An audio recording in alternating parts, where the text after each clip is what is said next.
Hotel sambar சீக்ரெட்டை எந்த ஹோட்டல்காரங்களும் சொல்ல மாட்டாங்க. கம்மியான பருப்பில் 200 பேர் வந்தாலும் கம்மி பருப்பை வச்சு நல்லா டேஸ்ட்டான சாம்பாரை கொடுப்பாங்க. அதுவும் கரண்டிலலாம் விட மாட்டாங்க, நல்லா அந்த இட்லி மூழ்கிற அளவுக்கு விடுவாங்க. அது எப்படின்றத இந்த வீடியோவில் நான் சொல்கிறேன், ஸ்கிப் பண்ணாமல் பாருங்கள். Welcome to Sethu Chitra kitchen. ஒரு கப் எடுத்திருக்கேன், இந்த துவரம்பருப்பு எடுத்திருக்கேன். இதில் நான் வந்து ஒரு ஸ்பூன் 2 ஸ்பூன் பாருங்கள், இந்த ஸ்பூன் அளவு தான் நான் போட்டிருக்கேன். 3 ஸ்பூன், இந்த 3 ஸ்பூன் துவரம்பருப்பை தான் நான் வாஷ் பண்ணி இதை ஊற விட போகிறேன். இது கூட என்ன நான் ஊற வைக்க போகிறேன்னு பாருங்கள். எல்லாம் வாஷ் பண்ணிடுறேன். அதாவது 100 பேர் வந்தாலும் நல்லா சாம்பார் நிறைய விடுவாங்க. 2 இட்லி 1 இட்லின்னா கூட அது வந்து சாம்பார் அப்படி விடுவாங்க. ஒரு டம்ளரில் ஒரு ஜக்கில் மொண்டு கொடுப்பாங்க ஹோட்டலில். அதுக்கு என்ன ட்ரிக்ஸ்ன்றது அந்த மெத்தடு தான் நான் உங்களுக்கு சொல்கிறேன். முதல்ல இந்த பருப்பை நல்லா வாஷ் பண்ணிக்கிறேன். 2-3 தடவை தண்ணி விட்டு வாஷ் பண்ணிக்கிறேன். நீங்கள் என்ன தான் வாஷ் பண்ணாலும் இந்த பருப்பு இந்த கலரில் தான் இருக்கும். இது நல்லா வாஷ் பண்ணிடுறேன். வாஷ் பண்ணி எடுத்துன்னு வந்துட்டேன். இந்த துவரம்பருப்புக்கு ஏற்ற மாதிரி 5 காஞ்ச மிளகா போட்டிருக்கேன். இதுதான் காரம். நம்ம சாம்பார் பொடி எதுவுமே சேர்க்க போகிறது கிடையாது. ஹோட்டலில் எப்படி பண்ணுவாங்களோ அந்த ட்ரிக்ஸை நான் உங்களுக்கு இந்த வீடியோவில் கிளியராக நான் சொல்கிறேன், ஸ்கிப் பண்ணாமல் பாருங்கள். அப்புறம் காஷ்மீரி மிளகாய், ஏன்னா அவங்க வந்து கலர் பொடி சேர்ப்பாங்க, நான் கலர் பொடி சேர்க்கலை. அதுக்கு பதில் காஷ்மீரி மிளகாய் அது சேர்க்குறேன். இது வந்து கலர் தான் கொடுக்கும், காரம் இருக்காது இதில். இது மூழ்கிற அளவுக்கு நான் தண்ணி விட்டுடுறேன். இது ஒரு 3/4 மணி நேரம் ஊறட்டும். இது அப்படியே ஊறட்டும். இதை எடுத்து வச்சிடுறேன். இதுக்கப்புறம் பெருங்காயம் எடுத்து நான் தண்ணியில் போட்டு ஊற போடுறேன். இது வந்து அவ்வளோ டேஸ்ட்டாக இருக்கும். இது சாம்பார் பொடி எதுவுமே கிடையாது, ஆனால் இந்த சாம்பார் வந்து அவ்வளோ டேஸ்ட்டாக இருக்கும். ஹோட்டலில் இருக்கிறவங்க அப்படியே வாங்கி இந்த சாம்பாருக்காகவே அந்த இட்லியை சாப்பிடுவாங்க. அதுக்கு என்ன, அதெல்லாம் எப்படி அந்த டேஸ்ட் வருது, அது அதுக்கான சீக்ரெட் ட்ரிக்ஸ் டிப்ஸ் எல்லாமே நான் இதில் சொல்கிறேன். இது 1 மணி நேரம், அதாவது 3/4 மணி நேரம் கழித்து பார்ப்போம். அப்புறம் புளி வந்து இதை பாருங்க, ரொம்ப கம்மி தான் நான் எடுத்திருக்கேன். ஏன்னா தக்காளி நம்ம போடுறோம், ரொம்ப புளிப்பு எடுத்துடும். இந்த புளியே இதுக்கு போதும். இதனால் நானே விட்டுடுறேன். இதுக்கப்புறம் இது நன்னிட்டா இதுக்கு தேவையான வெஜிடபிள்ஸ்லாம் பாருங்கள். 2 தக்காளி எடுத்திருக்கேன். நாட்டு தக்காளி தான் நான் எடுத்திருக்கேன். ஒரு தக்காளியை வந்து அந்த பருப்பு கூட அரைக்கிறதுக்கும், இன்னொரு தக்காளி வந்து வதக்கிறதுக்கு. பெரிய வெங்காயம், சின்ன வெங்காயம், கொத்தமல்லி, கருவேப்பிலை, பச்சை மிளகாய் எடுத்திருக்கேன். இதெல்லாம் வாஷ் பண்ணி கட் பண்ணி எடுத்துகிட்டு வரேன். அப்புறம் அடுப்பை ஆன் பண்ணிக்கிறேன். ஆன் பண்ணிவிட்டு இந்த மீடியமில் வச்சுட்டு பாருங்க, கடாயை வச்சுட்டேன். கடாயை அடுப்பில் வச்சுட்டேன். சீரகத்தை ஸ்லோ ஃபயரில் அப்படியே வறுத்துக்கணும். வறுத்துட்டு நல்லா ஆற விட்டு இதை பொடிக்கணும். இன்னும் இவ்வளோ சீரகமா அப்படின்னு நினைக்காதீங்க. நான் இது வந்து சேர்க்க போகிறது கம்மியான அளவு தான், இருந்தாலும் எனக்கு தேவைப்படும் அடுத்த டிஷ்க்கெலாம். அதுக்காக நான் கொஞ்சம் ஜாஸ்தியாக போட்டுடுறேன். போட்டு இது வறுக்கிறேன். அது மட்டும் இல்லாமல் மிக்சியில் வந்து 1 ஸ்பூன் 2 ஸ்பூன் போட்டு அரைச்சா அது அரைப்படாது. நிறைய குவான்டிட்டி போட்டு அரைச்சாதான் அது பவுடரி ஆகும். இது வாசனை வர வரையும் வறுக்கிறேன். வறுப்பட்டுடுது. இப்போ நான் ஸ்டவ்வை ஆஃப் பண்ணிடுறேன். ஆஃப் பண்ணிவிட்டு இதை தட்டில் எடுத்து கொட்டிக்கிறேன். தட்டில் கொட்டிட்டேன். இது நல்லா ஆறட்டும். ஆறினவுடனே மிக்சி ஜாரில் கொடுத்து பொடி பண்ணிடணும். அரைச்சிட்டேன். இந்த வரங்க நல்லா பவுடராக ஆகிடுது. இது ஒரு ஏர்டைட் பாக்ஸில் போட்டு வச்சுடுறேன். இப்போது இந்த வரங்க நல்லா ஊறிடுது. இதை வந்து இதில் நான் சேர்த்துட்றேன். அதாவது இவ்வளோ வச்சுக்கிற பருப்பில் நான் 4 பேருக்கு சாம்பார் வைப்பேன். அப்போ ஒரு ஹோட்டல் பார்த்தா ஒரு காலையில் ஒரு 100 பேர் வருவாங்க. அப்போ எவ்வளோ பருப்பு சேர்ப்பாங்கன்னு பார்த்துக்கோங்க. அப்புறம் இதுக்கு வெட்டி வச்சுருக்கிற பெரிய வெங்காயம், ஒரு வெங்காயம் தான் வெட்டி வச்சுருக்கிறேன். 1/4 கிலோ பருப்பே போதும், ஒரு 100 பேருக்கு சாம்பார் வச்சுடுவாங்க. அப்போயும் வரவங்களுக்குலாம் ஒரு ஜக்காக அந்த சாம்பாரை ஊற்றுவாங்க. இதுக்கு உப்பு சேர்த்து இப்போ நான் இதை அரைக்க போகிறேன். அரைக்கும்போது அது பாருங்க, அந்த பெருங்காயம் ஊறிடுது. இந்த பெருங்காய தண்ணியை விட்டு அரைச்சிக்கிறேன். இதை க்ளோஸ் பண்ணிட்டு அரைக்க போகிறேன்.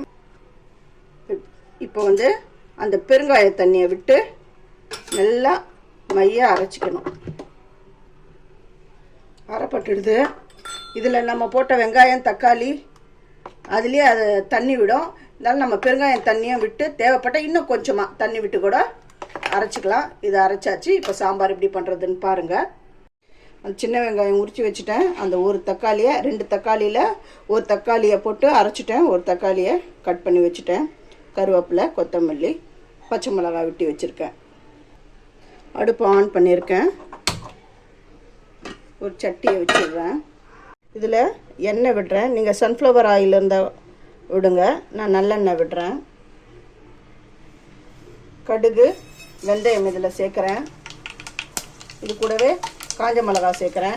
கடுகெல்லாம் பொரிஞ்சு வந்துடுது. இப்போது சின்ன வெங்காயம் இதில் சேர்க்குறேன். அது கூடவே கருவேப்பிலையும் நான் சேர்க்குறேன். என்னம்மா காஞ்ச மிளகா ரொம்ப ஜாஸ்தி அதுலேயும் போட்டு அரைச்சிட்டேன், இதுலேயும் சேர்க்குறீங்களே அப்படின்னு சில பேர் கேட்பீங்க. கரெக்டாக இருக்கும். ஏன்னா இது வந்து மிளகாய்த்தூள் அதெல்லாம் சேர்றது கிடையாது. இது கரெக்டாக இருக்கும்.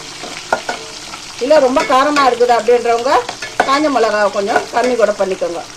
இது கொஞ்சம் வதங்கி வரட்டும். இந்த வெங்காயம் கண்ணாடி பதம் வரும் வரையும் கொஞ்சம் வதக்கி விடுங்க. வெங்காயம் நல்லா வதங்கி வந்துடுது. இந்த நேரத்தில் வெட்டி வச்சுக்கிற பச்சை மிளகா, தக்காளி இதில் நான் சேர்த்துட்றேன். சேர்த்துட்டு இதில் கொஞ்சமாக உப்பு சேர்க்கணும். ஏற்கனவே விழுது அதை அரைச்சதில் உப்பு சேர்த்துட்டேன். அதனால் இது தக்காளி கொஞ்சம் வேகிறதுக்கு மட்டும், அது குழஞ்சி வர்றதுக்கு மட்டும் நான் வந்து உப்பு சேர்க்குறேன்.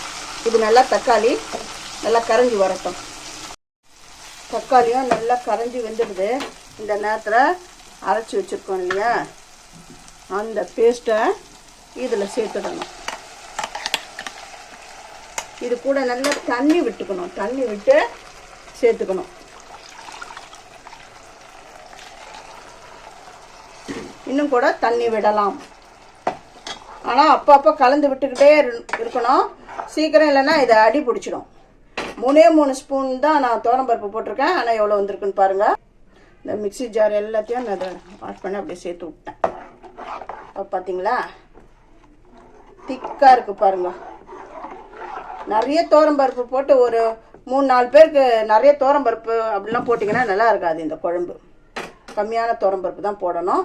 இது கொதி வரட்டும்.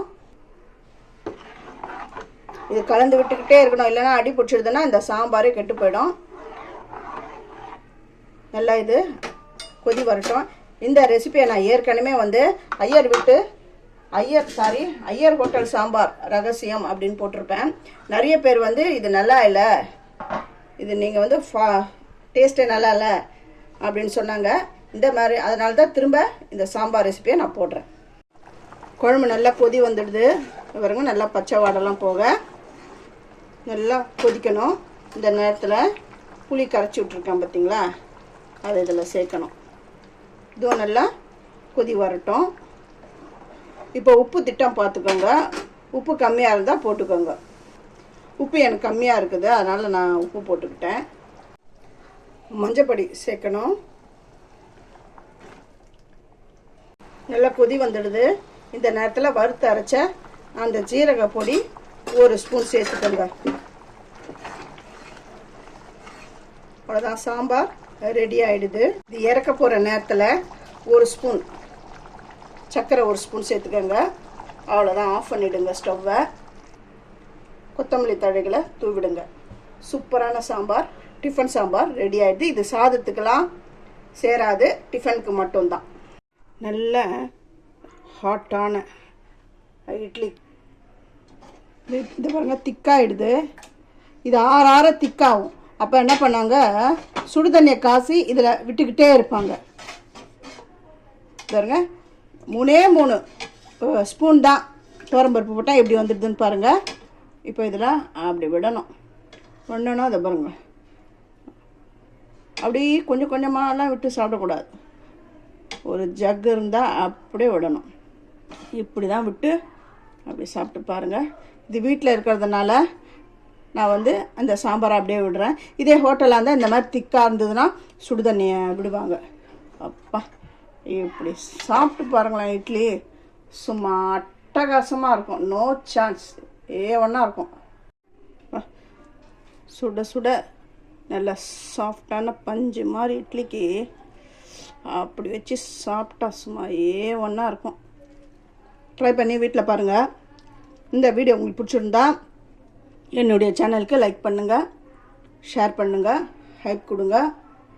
ஏதாவது டவுட் இருந்தால் கமெண்ட் பண்ணுங்கள். தேங்க்யூ.